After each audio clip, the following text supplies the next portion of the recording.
எடுக்க ஆரம்பிக்காத, நான் சும்மா சொல்லிட்டு இருக்கேன். பரவாயில்லம்மா. Hello, hi viewers. இன்றைக்கி நம்ம வீட்டில் எங்கள் அம்மா நிறைய ஐஸ்கிரீம் சாப்பிட்டு சளி பிடிச்சனால ரசமும் கத்திரிக்காய் மசாலாக்காயும் வைக்க போகிறேன்னு சொல்லியிருக்காங்க. எப்படி பண்ணலான்னு பார்க்கலாம். இதை பிடிச்சிக்கலாம் பேச வேணாம். Hi viewers. நான் தான் சொல்லிட்டேன்லம்மா. ஃபஸ்ட்டு கடாயில் 2 ஸ்பூன் எண்ணெய் ஊற்றிக்கலாம். இதுங்க கடாய் கொஞ்சம் காயட்டும். கடாயில் ஒரு 3 ஸ்பூன் எண்ணெய் ஊற்றிக்கோங்க. எண்ணெய் காஞ்ச உடனே 2 ஸ்பூன் உளுந்து, அது லைட்டாக பொரியும் போது நீங்கள் கடுகு போட்டுக்கலாம்.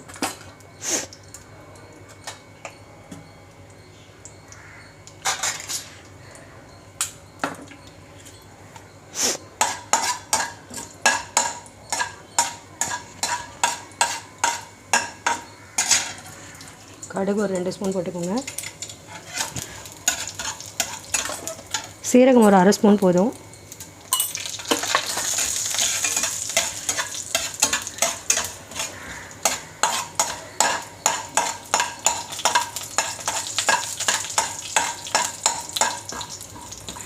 அது நல்லா கொஞ்சம் பொரிஞ்ச உடனே கருவேப்பிலை வேணால் ஒரு 3 போட்டுக்கோங்க.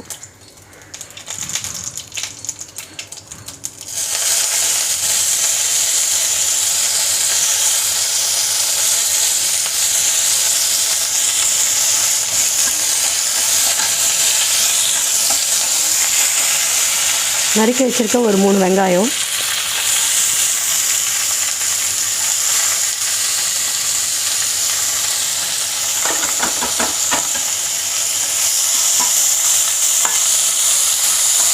வெங்காயம் வதக்கிறதுக்கான லைட்டாக ஒரு 1/4 ஸ்பூன் உப்பு போட்டுக்கோங்க.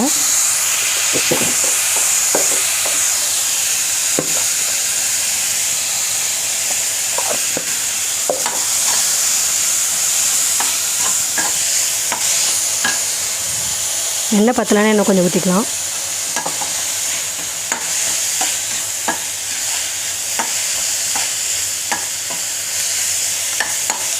பூண்டு 2,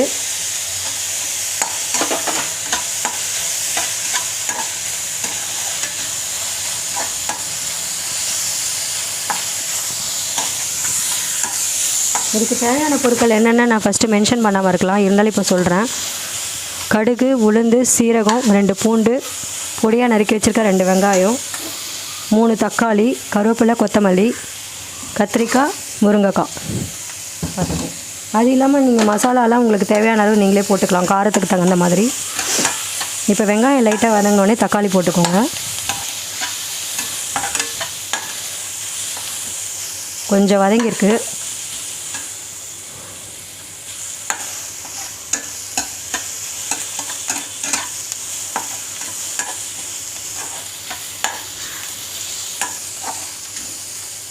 தக்காளியும் போட்டுறேன் பாருங்கள்.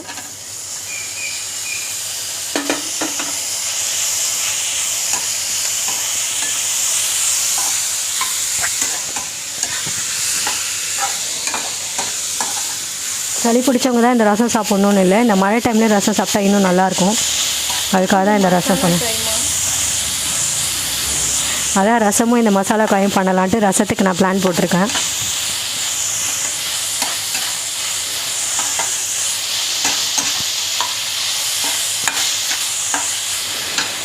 அப்படியே பெருங்காயத்தூளும் போட்டுக்கோங்க லைட்டாக.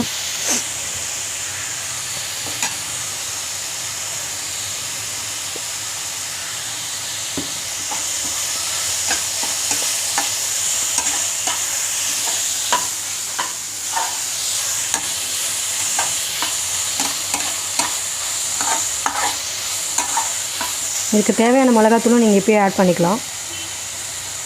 நான் ஒரு காரத்துக்காக 3 ஸ்பூன் போடுறேன். கொஞ்சோண்டு மிளகுத்தூள், மஞ்சத்தூள் கொஞ்சம்,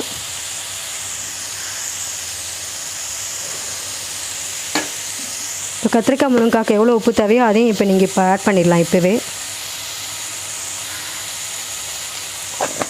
அது எவ்வளோன்னு சொல்லு.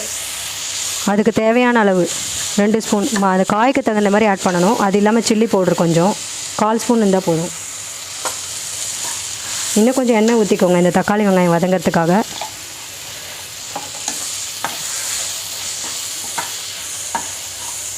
இப்போ நீங்கள் காயை போட்டு லைட்டாக வதக்கிக்கலாம்.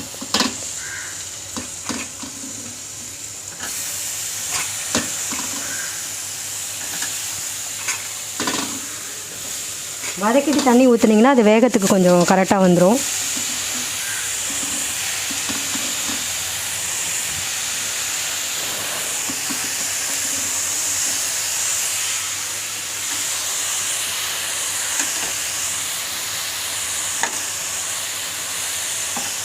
காய்க்கு தகுந்த மாதிரியே நீங்கள் பாத்திரமும் வச்சுக்கோங்க, இல்லைனா வதக்கிறதும் கொஞ்சம் கஷ்டமாக இருக்கும்.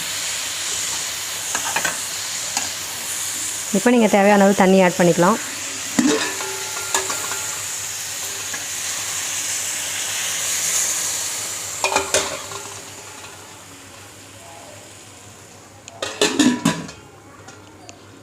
இது வேகிறதுக்குள்ளே ரசம் எப்படி வைக்கிறதுன்னு பார்த்துடலாம். ஆஃப் பண்ணிக்கலாம். இதை ஆல்ரெடி ஹாய் சொல்லிட்டேன்மா, பரவாயில்ல. இப்போ ரசம் வைக்கிறதுக்கு தேவையான பொருட்கள் என்னென்னு சொல்லிடுறேன். தக்காளி, கொஞ்சம் புளி, கொத்தமல்லி, கருவேப்பிலை, கிட்ட வச்சு பேசு, மிளகு, சீரகம், கடுகு, உளுந்து, 10 பூண்டு, 4 மிளகா வத்தல். இப்போ எப்படி வைக்கிறதுன்னு பார்க்கலாம்.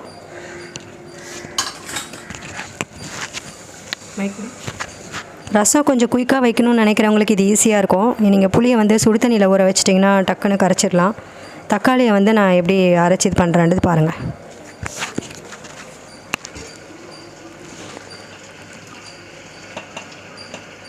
புளியை எடுத்து அந்த சுடு தண்ணியில் போட்டுக்கோங்க, லைட்டாக கரைச்சிக்கோங்க.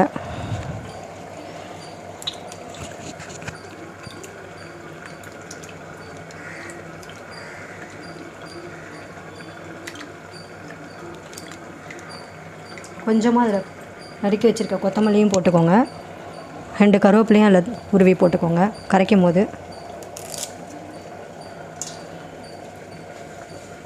இப்போ நீங்கள் இந்த மிளகு, சீரகம், பூண்டு, மிளகா வத்தை இதெல்லாம் மிக்சியில் அரைக்கிறதுக்கு ரெடி பண்ணிக்கோங்க. 2 மிளகா வத்தை அரைக்கிறதுக்கு போட்டுக்கோங்க.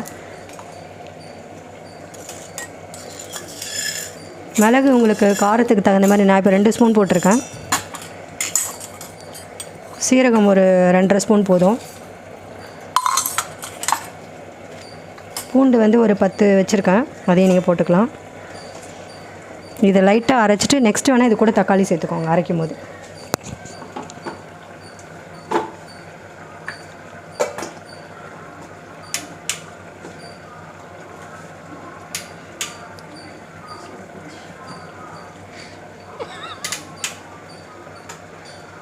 ஆஃப் பண்ணிடுறேன்.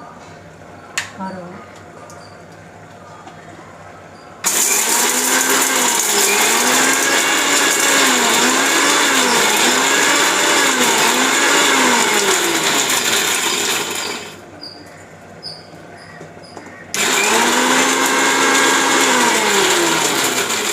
நீங்கள் தக்காளியும் பாதி அரைச்சிக்கலாம்.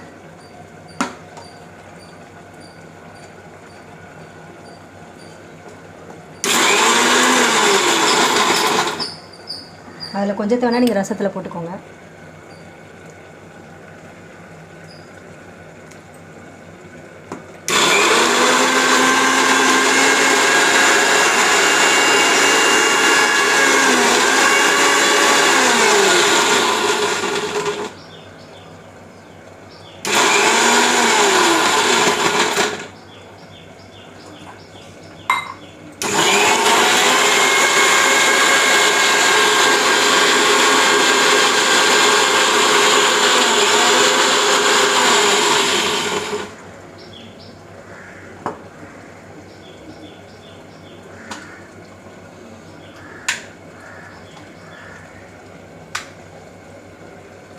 இப்போ நீங்கள் ரசத்தை தாளிக்க ஆரம்பிக்கலாம்.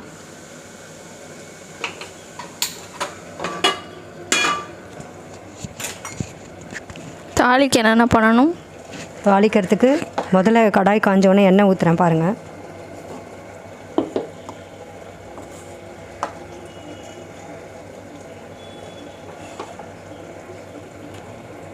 அதுக்கு முன்னாடி இந்த புளியில் போட்ட தக்காளியை கொஞ்சம் கரைச்சி விட்டுக்கோங்க. அதில் மஞ்சத்தூள் லைட்டாக போட்டுக்கோங்க.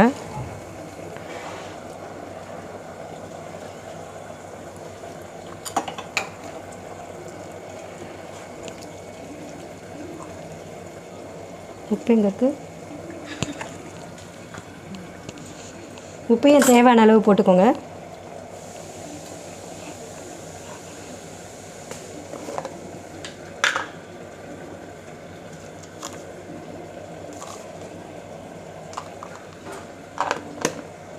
போட்டு இப்போ கரைச்சி விட்டுக்கோங்க.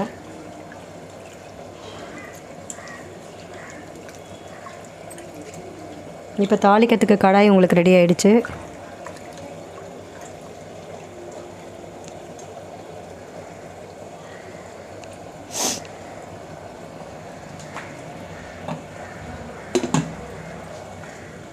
ரெண்டு ஸ்பூன் எண்ணெய் ஊற்றிக்கோங்க.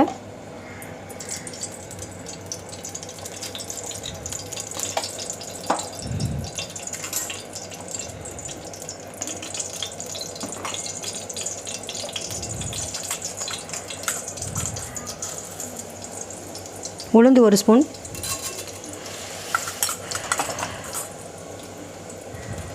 கரண்டி எடுத்துக்கோங்க.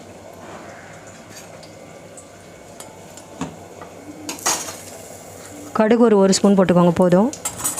தாளிக்கிறதுக்கு 1 மிளகாய் 2 கிள்ளி போட்டுக்கோங்க. கருவேப்பிலை,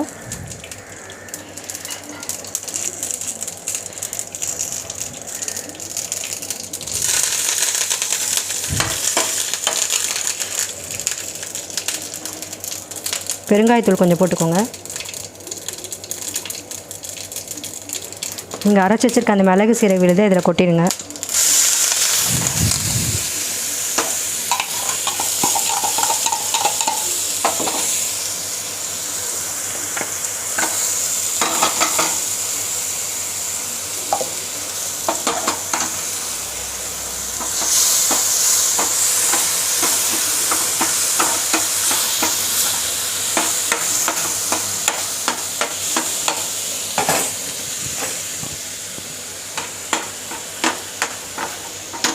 இது கொஞ்சம் லைட்டாக வதங்கின உடனே இந்த ரசத்தையும் நீங்கள் கரைச்சி வச்சுருக்க ரசம் தனியாக அதிலே ஊற்றிடுங்க.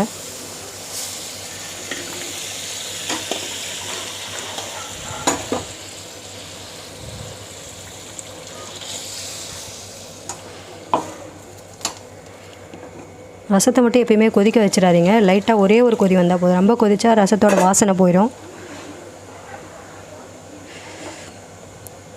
இப்போ உங்களுக்கு நல்லாயிருக்கும். இந்த ரசம் பார்க்கும் போதே தெரிஞ்சிருக்கும். இது நீங்கள் சீக்கிரமாக ஆஃபீஸ்க்கும் ப்ரிப்பேர் பண்ணுறதுக்கும் ஈஸியாக இருக்கும். இது ஒரு 10 மினிட்ஸில் செய்கிற ரசம்தான். நீங்கள் புளியை நார்மலாக தண்ணியில் ஊற வச்சிங்கன்னா அது சீக்கிரமாக ஊறாது, கரைக்க லேட் ஆகும். தக்காளியை கரைக்க லேட் ஆகும். இதுக்கு நீங்கள் பாதி தக்காளியை அரைச்சும் பாதி தக்காளியை கரைச்சும் போட்டிங்கன்னா ரசமும் சீக்கிரமாக ரெடி ஆகிடும். நல்லாவும் இருக்கும் உங்களுக்கு.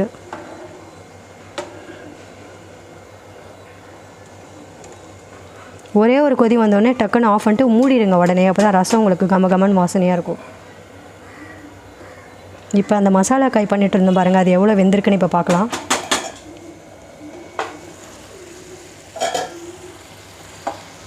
பாதி வெந்திருக்கு, இன்னும் கொஞ்சம் தான் வேகணும். ரெண்டுமே பாருங்கள், உங்களுக்கு 15 மினிட்ஸ் கூட ஆயிருக்காது செய்யறதுக்கு. சிம்பிளாக உங்களுக்கு ஒரு வேலை முடிஞ்சிச்சு. ரசமும் கத்திரிக்காய் மசாலா காயும். இந்த பக்கம் நீங்கள் கத்திரிக்காய் வேகிறதுக்குள்ளே அந்த சைடு நீங்கள் ரசத்தையும் வச்சு முடிச்சிடலாம். இன்னும் ஒன்று, ஒரு பக்கம் ஸ்டவ் இருந்தால் என்ன பண்ணுறது? அப்படி இல்லைங்க, அப்படி இல்லை. இது எப்படின்னு கேட்டிங்கன்னா, காய்கறியை வந்து செய்ய ஆரம்பிக்கிறதுக்கு முன்னாடியே நீங்கள் கட் பண்ணி வச்சிட்டிங்கன்னா 10 மினிட்ஸில் சமைச்சு முடிச்சிடலாம். கட் பண்ணி வச்சுட்டு எப்பயுமே ஆரம்பிக்கணும். அப்போ தான் உங்களுக்கு கேஸ் மிச்சம், டைம் மிச்சம், எல்லாமே சேவ் ஆகும். இது குயிக்காக செய்யறதுக்காக இப்போ நான் இந்த இது சொல்லியிருக்கேன். அதே காய் கட் பண்ணாமல் எப்படி ரெசிபி செய்வாங்க? கட் பண்ணி வச்சுட்டு தான் செய்யவே ஆரம்பிக்கணும்னு சொல்ல வரேன். எல்லாத்தையுமே கட் பண்ணி வச்சுட்டு ரெடி பண்ணிவிட்டு அப்புறமா செய்ய ஆரம்பிக்கணும். இப்போ நீங்கள் நறுக்கிறதுக்கு முன்னாடியே தக்காளியே இருக்காது, நான் அதை ரசம் வைக்க பிளான் போட்டிருப்பீங்க. கத்திரிக்காய் முருங்கைக்காய் இருக்காது. அதெல்லாம் நம்ம வீட்டில் தான் நடக்கும். அப்படி சொல்ல வரலங்க. இது எல்லா வீட்லேயும் நடக்கிறதுக்கு நிறைய சான்ஸ் இருக்குது. சில சமயம் யோசிப்பாங்க என்ன சமைக்கலான்னு வேற, அதுலேயே சமைக்காமலும் விட்டுருவாங்க. ஹோட்டலில் ஆர்டர் போட்டுருவாங்க. இதெல்லாம் வந்து காசுலாம் சேவ் பண்ணுறதுக்காக இந்த மாதிரி சிம்பிளான ரெசிபி வந்து செஞ்சு சாப்பிடணும். எப்படி இருக்குது பார்த்தீங்களா? கலர்ஃபுல்லாக இருக்குது. டேஸ்ட்டாக இருக்குமா? சாப்பிட்ருக்கீங்க நீங்கள், இருந்தாலும் எப்படி கேள்வி கேட்குறது கரெக்டாக? எப்படி வெந்து கரெக்டாக இருக்குது பாருங்கள் உங்களுக்கு பார்க்குறதுக்கே. சாப்பிட்ணுன்னு தோணுச்சுன்னா வீட்டுக்கு வாங்க சாப்பிடலாம். இப்போ வீடியோ நீங்கள் பார்த்ததுக்கு ரொம்ப தேங்க்ஸ். லைக் பண்ணி கொஞ்சம் ஷேர் பண்ணுங்கள், சப்ஸ்கிரைப்ஸும் பண்ணுங்கள். தேங்க்யூங்க. Okay, bye, have a nice day. ரசத்தோட கெதி என்னாச்சு? நம்ம கொதிக்க விட்டுட்டோமா? கொஞ்சம் பாருங்க அங்கே. இல்லை, ஆமாங்க, ஆஃப் பண்ணிடலாம். என்னம்மா இல்லை ஆமான்ட்டு